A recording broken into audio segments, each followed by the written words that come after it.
Marc chapitre 5. Ils arrivèrent à l'autre bord de la mer, dans le pays des Gadaréniens. Aussitôt que Jésus fut hors de la barque, il vint au-devant de lui un homme, sortant des sépulcres, et possédé d'un esprit impur. Cet homme avait sa demeure dans les sépulcres, et personne ne pouvait plus le lier, même avec une chaîne.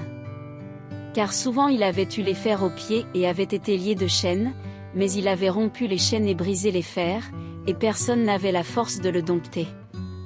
Il était sans cesse, nuit et jour, dans les sépulcres et sur les montagnes, criant, et se meurtrissant avec des pierres. Ayant vu Jésus de loin, il accourut, se prosterna devant lui, et s'écria d'une voix forte, « Qu'y a-t-il entre moi et toi, Jésus, Fils du Dieu Très-Haut?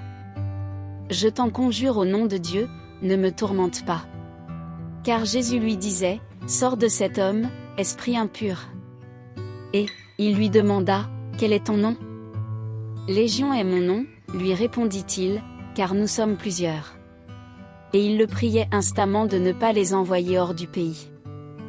Il y avait là, vers la montagne, un grand troupeau de pourceaux qui paissaient. Et les démons le prièrent, disant, « Envoie-nous dans ces pourceaux, afin que nous entrions en eux. » Il le leur permit. Et les esprits impurs sortirent, entrèrent dans les pourceaux, et le troupeau se précipita des pentes escarpées dans la mer, il y en avait environ 2000, et ils se noyèrent dans la mer. Ceux qui les faisaient paître s'enfuirent, et répandirent la nouvelle dans la ville et dans les campagnes. Les gens allèrent voir ce qui était arrivé. Ils vinrent auprès de Jésus, et ils virent le démoniaque, celui qui avait eu la légion, assis, vêtu, et dans son bon sens, et ils furent saisis de frayeur. Ceux qui avaient vu ce qui s'était passé leur racontèrent ce qui était arrivé au démoniaque et au pourceau. Alors ils se mirent à supplier Jésus de quitter leur territoire. Comme il montait dans la barque, celui qui avait été démoniaque lui demanda la permission de rester avec lui. Jésus ne le lui permit pas, mais il lui dit, « Va dans ta maison, vers les tiens, et raconte-leur tout ce que le Seigneur t'a fait, et comment il a eu pitié de toi. » Il s'en alla, et se mit à publier dans la Décapole tout ce que Jésus avait fait pour lui. Et tous furent dans l'étonnement. Jésus dans la barque regagna l'autre rive, où une grande foule s'assembla près de lui. Il était au bord de la mer. Alors vint un des chefs de la synagogue, nommé Jaïrus, qui, l'ayant aperçu, se jeta à ses pieds, et lui adressa cette instante prière, « Ma petite fille est à l'extrémité, viens, impose-lui les mains, afin qu'elle soit sauvée et qu'elle vive. » Jésus s'en alla avec lui. Et une grande foule le suivait et le pressait. Or, il y avait une femme atteinte d'une perte de sang depuis 12 ans. Elle avait beaucoup souffert entre les mains de plusieurs médecins, elle avait dépensé tout ce qu'elle possédait, et elle n'avait éprouvé aucun soulagement, mais était allée plutôt en empirant. Ayant entendu parler de Jésus, elle vint dans la foule par derrière, et toucha son vêtement.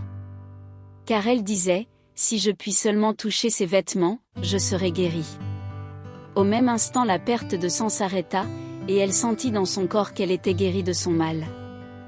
Jésus connut aussitôt en lui-même qu'une force était sortie de lui, et, se retournant au milieu de la foule, il dit, « Qui a touché mes vêtements ?»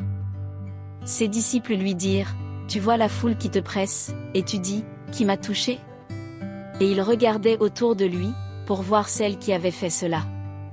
La femme, effrayée et tremblante, sachant ce qui s'était passé en elle, vint se jeter à ses pieds, et lui dit toute la vérité.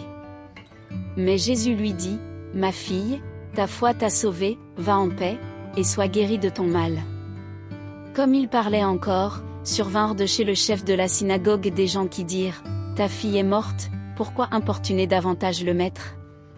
Mais Jésus, sans tenir compte de ces paroles, dit au chef de la synagogue, « Ne crains pas, crois seulement. » Et il ne permit à personne de l'accompagner, si ce n'est à Pierre, à Jacques, et à Jean, frères de Jacques. Ils arrivèrent à la maison du chef de la synagogue, où Jésus vit une foule bruyante et des gens qui pleuraient et poussaient de grands cris. Il entra, et leur dit, « Pourquoi faites-vous du bruit, et pourquoi pleurez-vous? L'enfant n'est pas morte, mais elle dort. » Et il se moquait de lui. Alors, ayant fait sortir tout le monde, il prit avec lui le père et la mère de l'enfant, et ceux qui l'avaient accompagné, et il entra là où était l'enfant. Il la saisit par la main, et lui dit, Talitha Koumi, ce qui signifie, jeune fille, lève-toi, je te le dis. Aussitôt la jeune fille se leva, et se mit à marcher, car elle avait 12 ans. Et ils furent dans un grand étonnement. Jésus leur adressa de fortes recommandations, pour que personne ne sût la chose, et il dit qu'on donna à manger à la jeune fille.